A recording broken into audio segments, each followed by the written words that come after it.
සුබ දවසක් ඔයාලා හැමෝටම. අපි අද බලමු පැස්ටල් මාධ්‍ය භාවිතා කරලා ද්‍රව්‍ය සම්පින්ඩනයක් නිවැරදිව වර්ණ කරගන්නේ කොහොමද කියලා.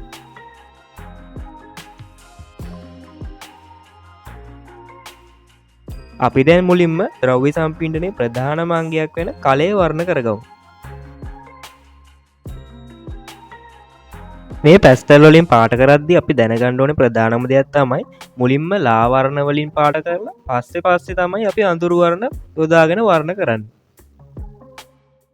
මුලින්ම මම මේ විදිහට කහ පැහැති පැස්ටල් කූරක් අරගෙන කලේ අඳුර වැටෙන්න ඕනේ තැන් බලාගෙන ඒවා කහ පාටින් අඳුර වැටෙන්න ඕනේ තැන් මාක් කරගන්න.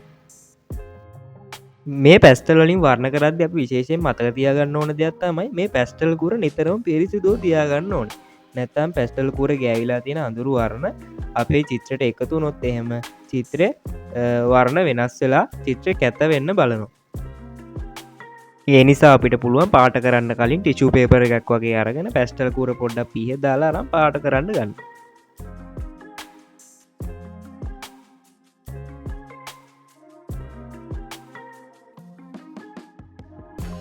හරි, දැන් අපි මේ විදිහට කහ පාටින් කලේ අඳුර වැටෙන්න ඕනේ තැන් වර්ණ කරගත්තට පස්සේ සුදු පාට අරගෙන අපි වර්ණ කරගත්ත කහ පාට පොඩ්ඩක් මිශ්‍ර කරලා හදා ගන්නවා.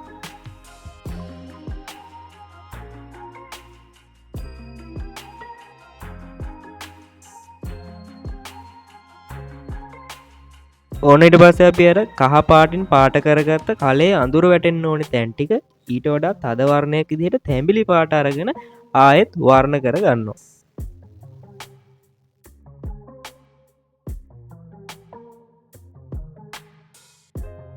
ඒ විදිහට ගාගත්ත තැඹිලි පාට ආයෙමත් සුදු වර්ණය අරගෙන ආයෙත් පොඩ්ඩක් මිශ්‍ර කර ගන්නවා.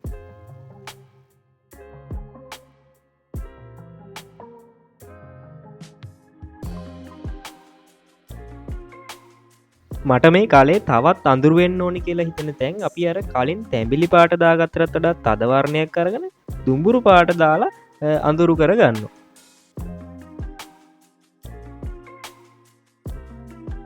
ඒ විදිහට අපි එකතු කරගත්ත දුඹුරු පාටත් එක්ක ආයේ තැඹිලි පාට මිශ්‍ර කරලා හරි ලස්සනට වර්ණ මිශ්‍ර කරලා කලේ වර්ණ කරගන්න පුළුවන්.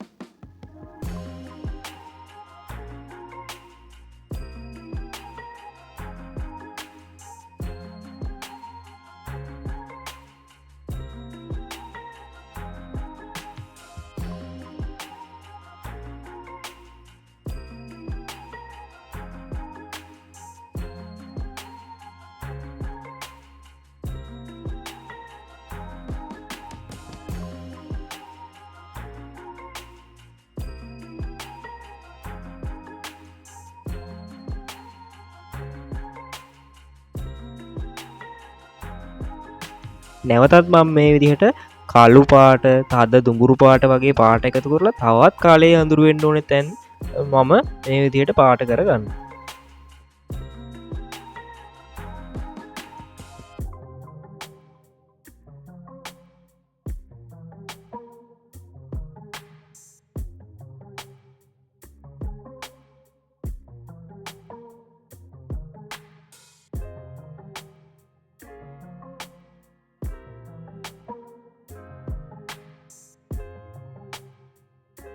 අපි දැන් කලේ පාට කරලා ඉවරයි. ඊට පස්සේ අපි පාට කරනවා ඇන්තෝරියම් කොළ ටික.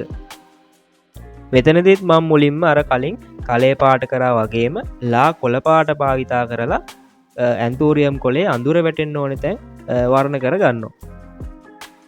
ඊට පස්සේ කහ පාට පොඩ්ඩක් පාවිච්චි කරලා අපි අර කලින් දාගත්ත ලා කොළ පාටත් එක්ක මිශ්‍ර කර ගන්නවා.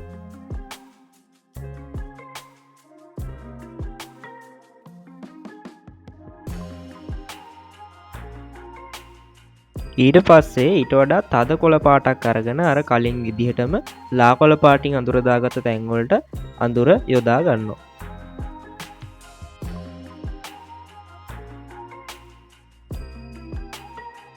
නැවත ලා කොළ පාට අරගෙන අපි අර කලින් දාගත්ත තද කොළ පාටත් එක්ක ආයෙත් මිශ්‍ර කර ගන්නවා.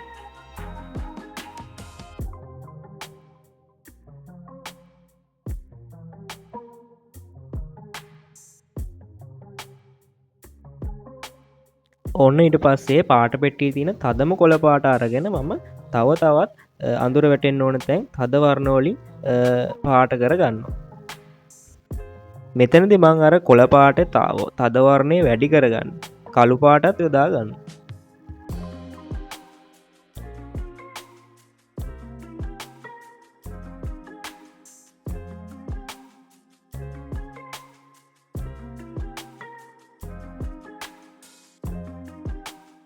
ඊට පස්සේ මම සුදු පාට කහ පාට වගේ වර්ණ පාවිච්චි කරලා අපි අර කලින් යොදාගත්ත තද වර්ණ එකින් එක මිශ්‍ර කරලා ඇන්තූරියෙන් කොලේ ස්වභාවික හැඩේ නැත්තං ඇන්තූරියෙන් කොලේ නියම ස්වරූපය මතු කරගන්න.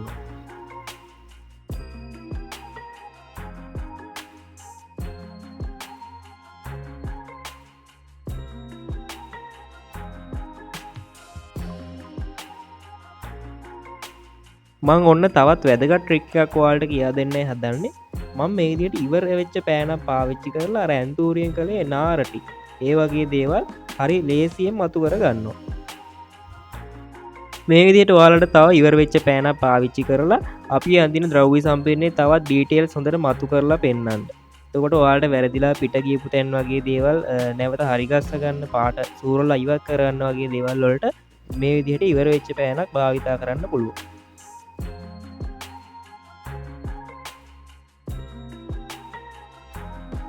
ඒක කොලයක් නම් දැන් වර්ණ කරලා ඉවරයි. ඒ විදිහටම දැන් අනිත් කොළ ටිකත් වර්ණ කරගමු.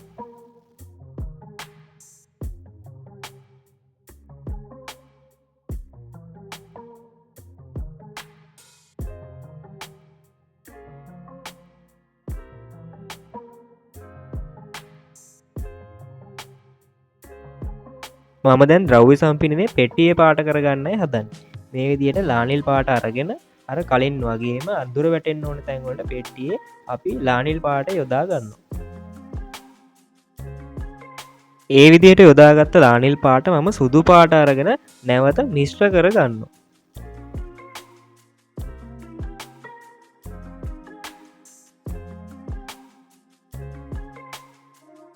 දැම්මන් අර කලින් යොදාගත්ත ලානිල් පාටට වඩා තද පාටක් අරගෙන නැවත අඳුර යොදා ගන්න.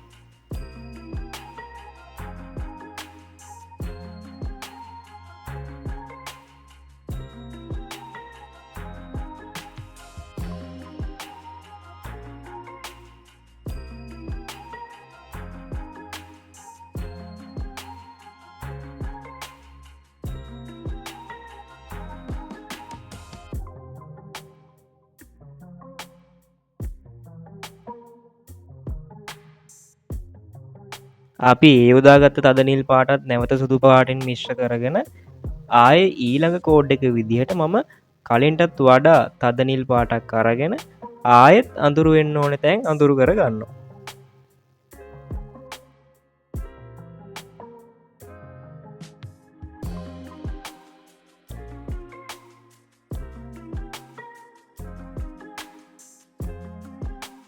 ඒ විදිහට අපි යොදාගත්ත තදම අඳුරු නිල් පාටත් අනිත් නිල් පාටත් එක්ක හොඳට මිශ්‍ර කරගන්න ඕනේ.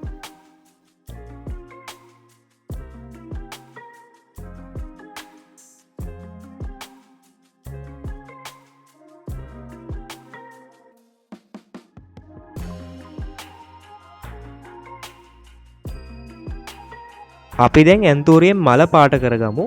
මම මෙතනදී මුලින්ම කහ පාට යොදාගෙන තියෙනවා.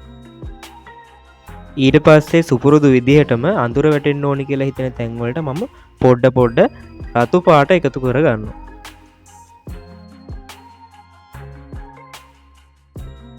ඊට පස්සේ ඇන්තූරියෙන් වලට තව තැඹිලි පාටින් ටිකක් කහ පාටින් ටිකක් එතකොට තව සුදු පාට ටිකක් මිශ්‍ර කරලා ඔය විදිහට හැම වර්ණයක්ම වගේ පොඩ්ඩ මිශ්‍ර කරලා අඳුරු තැන් මතු කරලා අපි ඇන්තූරියෙන් මලේ සැබෑ ස්වරූපය මතු කරලා ගන්නවා.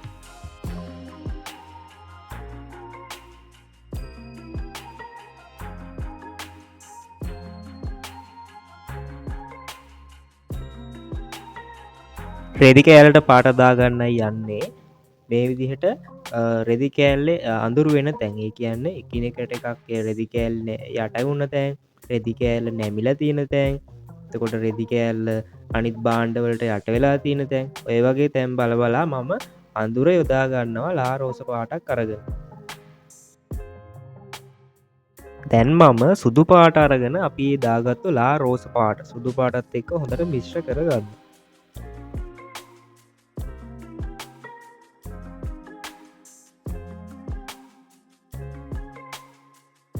දැන් ඉතින් අර අඳුර වැටෙන්න ඕන තැන් ඒ කියන්න එකනෙක යටවෙච්ච තැන් නැමිලා තියෙන තැන් රෙදි කෑල්ල පොඩි වෙලා තියෙන තැන් ඔය වගේ තැන්වලට අර ගත්ත රෝස පාට වඩා තද පාටක් අරගෙන අපි පාට කරගන්න මම නම් මෙතැති ටිකක් දම් පාටහුරු තදවරණයක් තමයි අරගෙන තිය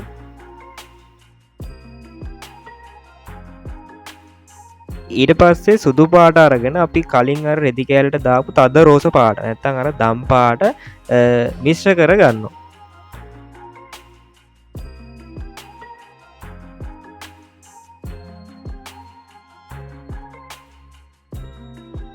ඊළඟට කළු පාට පාට කෑල්ල අරගෙන මට රෙදි කෑල්ලෙ තවත් අඳුරු වෙලා පේන්න ඕන තැන් ඒ කියන්නේ බාණ්ඩවලට වැහිලා තියෙන තැන් ඒ වගේ තදටම අඳුර වැටෙන්න ඕන තැන් කියලා හිතෙන තැන්වලට මම කළු පාටිං පොඩි ටච්ච එකක් දෙනවා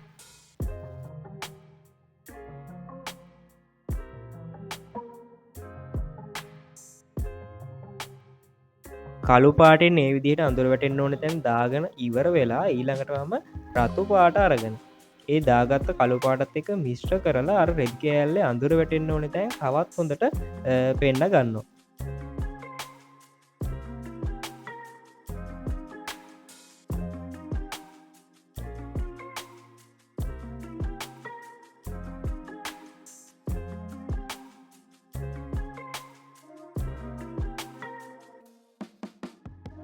හරි අපි දැන් ඊළඟට වතුර පුරවලා තියෙන වීදුරුව පාට කරගන්න හදන්න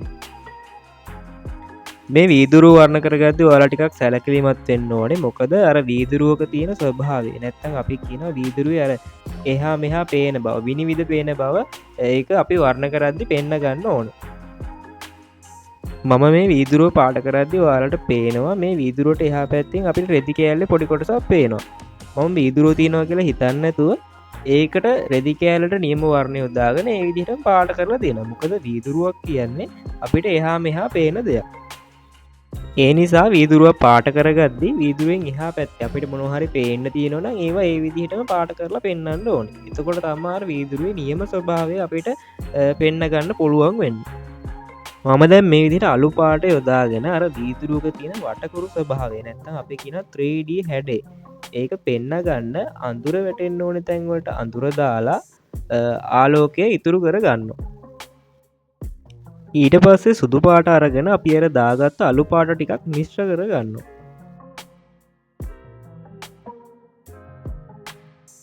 ඊට පස්සේ කළු පාට අරගෙන අර මුලින් අපි අලු පාට දාලා අඳුර කරගත්ත තැන් කළු පාටින් තව ටිකක් තදට අඳුරු කරගන්නවා. ඊට පස්සේ නැවත අලු පාට අරගෙන නැත්තම් සුදු පාට අරගෙන ඒ දාගත්ත කළු පාට අපි ඒ වර්ණත් එක්ක ආයෙ මිශ්‍ර කරගන්න ඕනේ.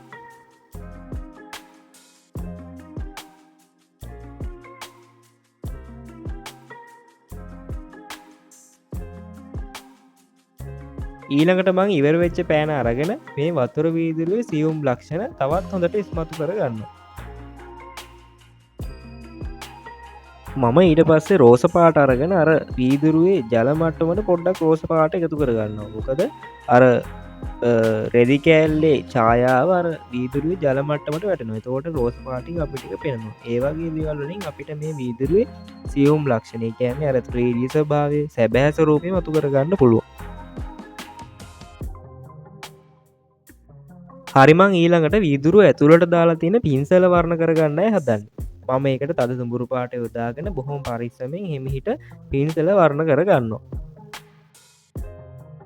මෙතනදී මේ පින්සල වගේ බොහොම කුඩා නැත්තම් සියුම් දෙයක් වර්ණ කරද්දී අර අපේ අතින් පිට යන වගේ දේවල් වෙන්න පුළුවන්. ඒ වගේ දේවල් මම නිවැරදි කරගන්න මේ විදිහට ඉවර වෙච්ච පෑන භාවිතා කරනවා.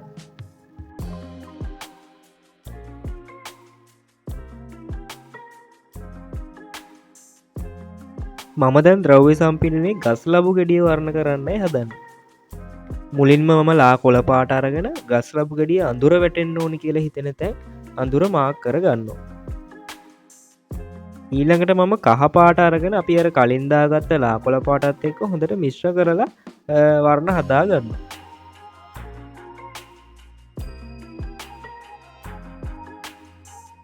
මේ විදිහට ලා කොළපාට කහපාට වගේ පාට මිශ්‍ර කරලා වර්ණය යොදන ගමන් ගස්ලබ් ගෙඩිය හොඳටම ආලෝකයේ වැටුණු තැන් පෙන්වන්න සුදු වර්ණය යොදාගෙන මම ඒ වගේ තැන් හයිලයිට් කරලා පෙන්නනවා. නැවත මම ටිකක් තද කොළපාටක් අරගෙන අර කලින් වගේම අඳුර වැටෙන්න ඕනෙ තැන් තවත් අඳුරු කරලා පෙන්නන්න තද කොළපාටින් වර්ණය යොදා ගන්නවා.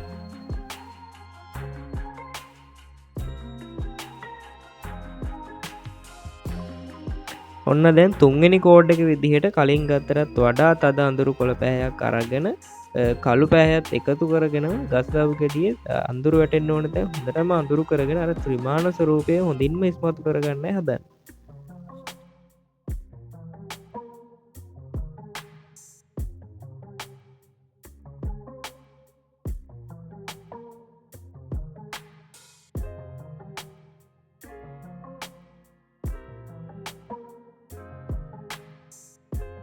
ඒ විදිහට ගස්ලබ් ගෙඩිය වැඩ ඉවර කරලා අපි දැන් ආධාරක ලෑල්ල පාට කරගන්නයි හදන්නේ.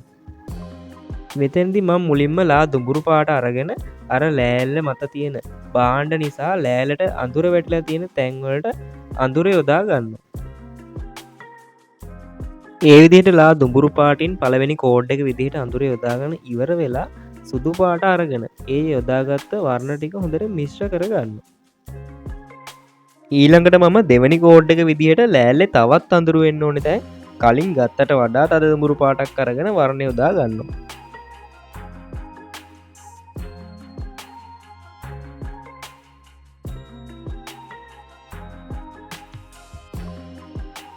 ඔන්න ඊට පස්සේ මම අර මුලින්ම දාපු ලා දුඹුරු පාටයි තද දුඹුරු පාටයි එකට මිශ්‍ර කරලා ලෑල්ලේ මතු පිට ස්වභාවය මතු කර ගන්නවා.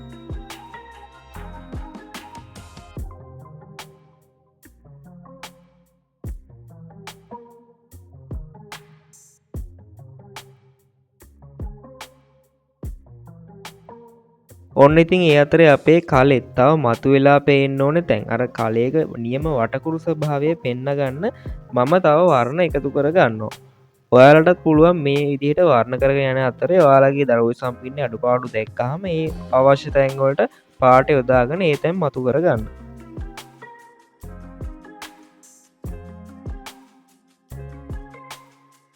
ඊට පස්සේ අපේ ද්‍රව්‍ය සම්පින්ඩනයේ ආධාරක ලෑල්ලට අපි කළු පාටිනුත් ටිකක් එකතු කර ගන්නවා. මේ විදිහට කළු පාට එකතු කරගෙන අපි බලාපොරොත්තු වෙන්නේ අර අඳුරු වෙන්න තැන් තවත් අදින් අඳුරු කරලා පෙන්නලා අපේ ද්‍රව්‍ය සම්පින්ඩනයේ ලෑල්ල මත තියෙන බාණ්ඩ ටික හොඳින් ඉස්මතු කරලා පෙන්නන්න.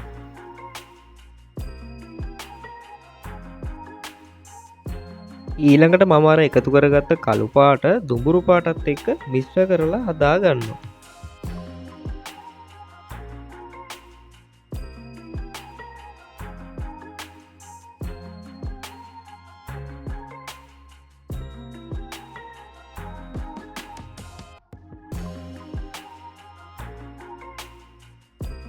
ඊළඟට මම ලෑල්ලට එකතු කරපු තද දුඹුරු කළු වගේ තද වර්ණ එකිනෙක මිශ්‍ර කරගන්න මම සුදු පාට කහ පාට වගේ ලා වර්ණ යොදා ගන්නවා.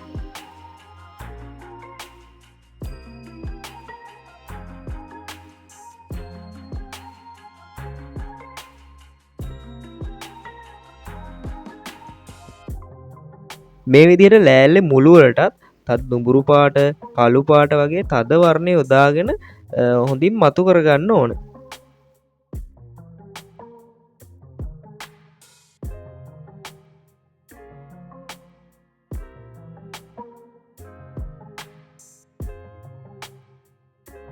අපේ ද්‍රව්‍ය සම්පිඩනයේ වැඩ ගොඩක් දුරට මේ වෙනකොට අවසන් කරලා ඉවරයි.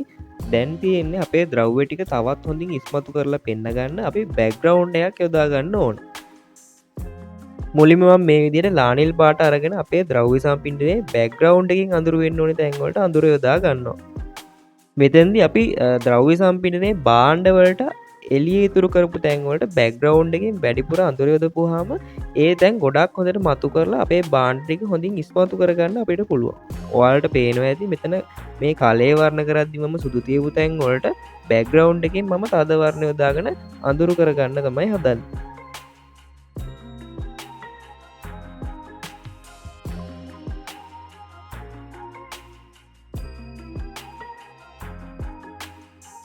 මෙතනදි මම නිල් පාටත් එක්ක දම් පාට මිශ්‍ර කරලා තමයි බෑග්‍රවුන්ඩ් එක විදිහට යොදා ගන්න හදන්නේ.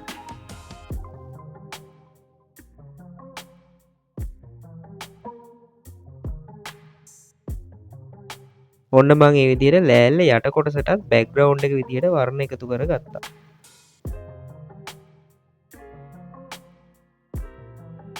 ඊළඟට මම සුදු පාට කෑල්ල අරගෙන අපි අර බෑග්‍රවුන්ඩ් එක විදිහට දාගත්ත ලා නිල් පාට සහ දම් පාට කියන පාටවල් එකිනෙක මිශ්‍ර කරගන්නවා.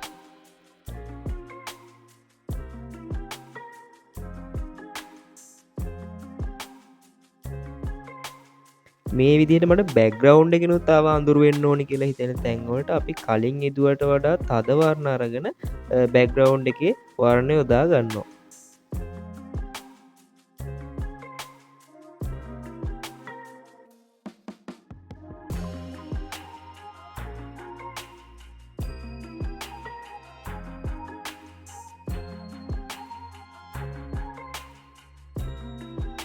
ඔන්න මේ වගේ ලස්සනට බෑග්‍රවුන්ඩ් එක දාගෙන ඊට පස්සේ අපි සුදු පාට අරගෙන අර දාගත්ත වර්ණ එකිනෙක හොඳින් මිශ්‍ර කරගන්නවා.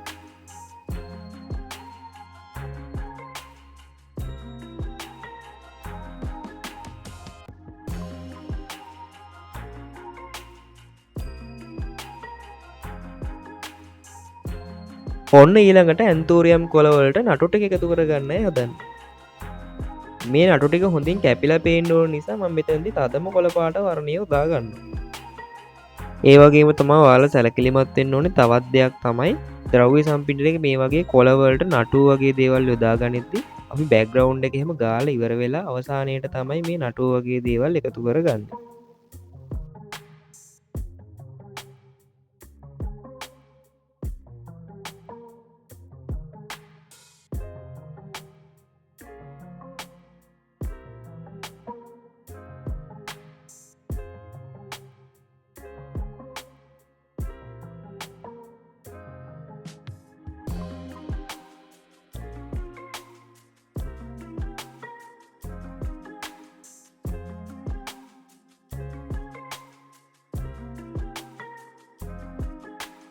මේ විදිහට මම නැවතත් අර කොළවල එතකොට නටුවල කලේ වගේ සියුම් ඩීටේල්ස් මතු කරලා පෙන්වන්න අර ඉවර වෙච්ච පෑන භාවිතා කරනවා.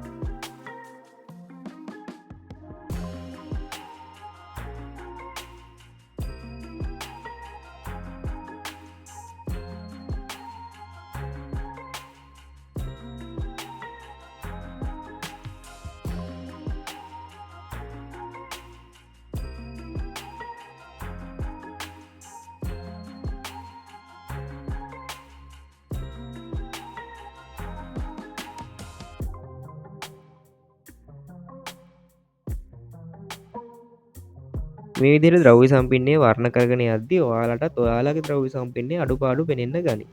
ඒ විදිහට අඩුපාඩු පෙනෙන තැන් ටක් ගාලා අපි අවශ්‍ය පාටේ තැන් වලට යොදාගෙන ඒ අඩුපාඩු හදා ගන්න ඕන. මට මෙතෙන්දී බෑග්ග්‍රවුන්ඩ් එකේ අඩුපාඩු පේන නිසා සුදු පාට අරගෙන නැවත වර්ණ මිශ්‍ර කරගන්න මම මෙතෙන්දී සුදු පාට යොදාගෙන තියෙනවා.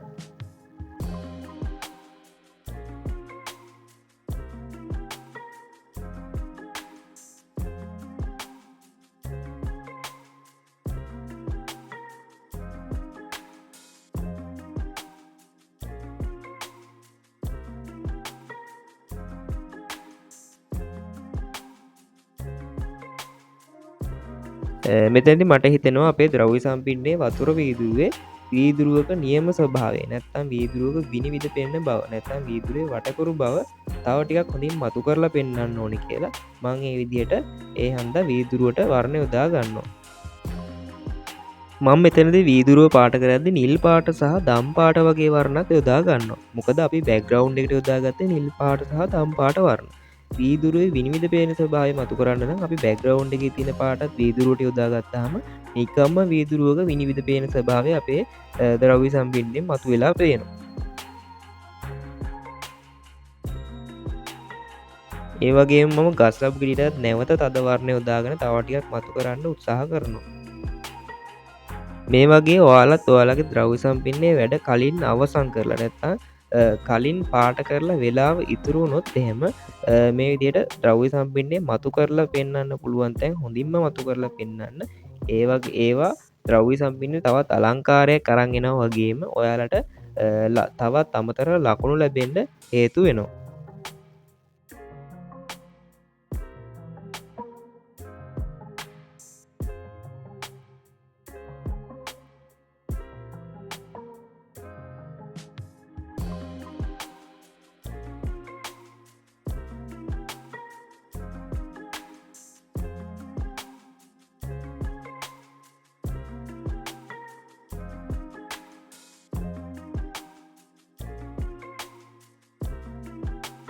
ඔන්න අපේ ද්‍රව්‍ය සම්පින්නේ වැඩටික මේ විදිට අපි අවසං කරගන්නවා. අද ද්‍රව්‍ය සම්පින්ඩනය පාඩම යාලට හොඳින් තේරුණා නම් අපේ චැනල් එක සබස්ක්‍රයිබ් කරන්න අමතක කරන්න එපා. ඒ වගේම තමා ඔයාලට චිත්‍රවිෂය සම්බන්ධව තවත් මේ වගේ අදින කොටස් සහ ලිඛිත කොටස් ශාස්ත්‍රෝ තියෙන ගැටලු පහලින් කමෙන්ට් කරන්න ඉදිරියේදී වීඩියෝ වලින් මම ඒවත් ඔයාලට අරගෙන එන්නම්.